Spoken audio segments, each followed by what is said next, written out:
Hi, we're going to talk today about plantar warts.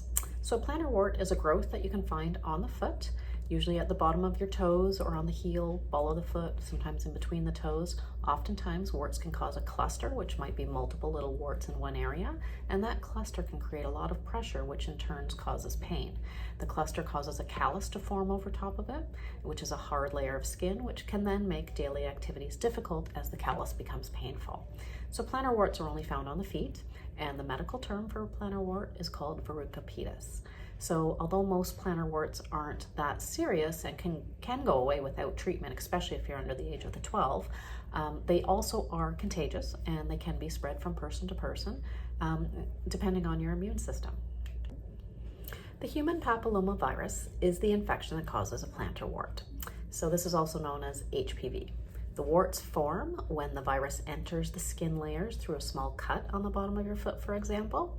And HPV is a very common virus that comes in many different forms. So the strains of HPV that cause a plantar wart aren't necessarily that contagious. However, it really depends on your immune system and your immune response to the virus.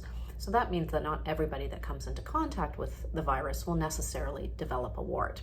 The virus thrives in warm, moist places, so it's quite common if you're walking barefoot on a pool deck or in a shower or a gym or a locker room. That's where you can easily pick up a wart. So it's always a good idea to wear some slides or some shower shoes, something so that we can prevent this from occurring.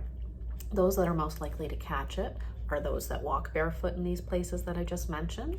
Children and teenagers are more susceptible, and those with a lower immune system will also be at higher risk to develop a wart.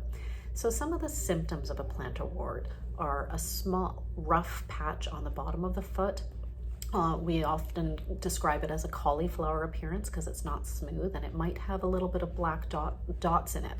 The black dots are capillaries that come to the surface. It's also a hard, thickened skin area that might have developed suddenly and you hadn't noticed it before. Like I said, you may see small black dots, so when the practitioner or chiropodist would debride it, there oftentimes is bleeding because those are capillaries that have come to the surface of the wart.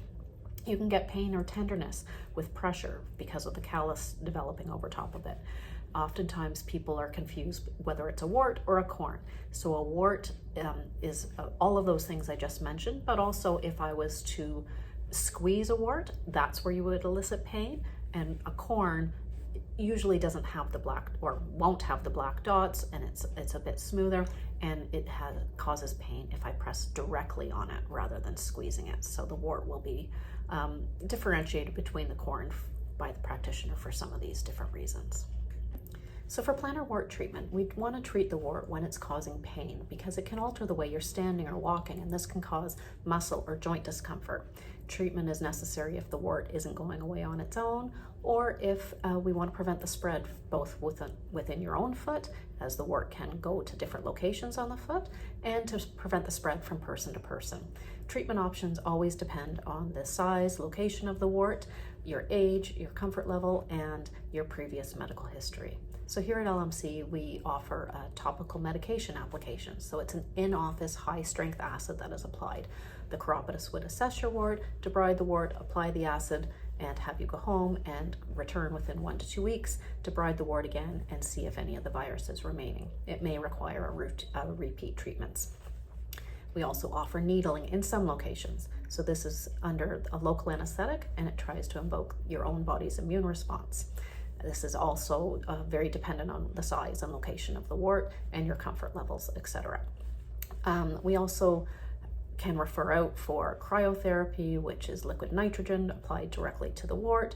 Usually a dermatologist would do this, or excision, which is a surgical removal of the wart.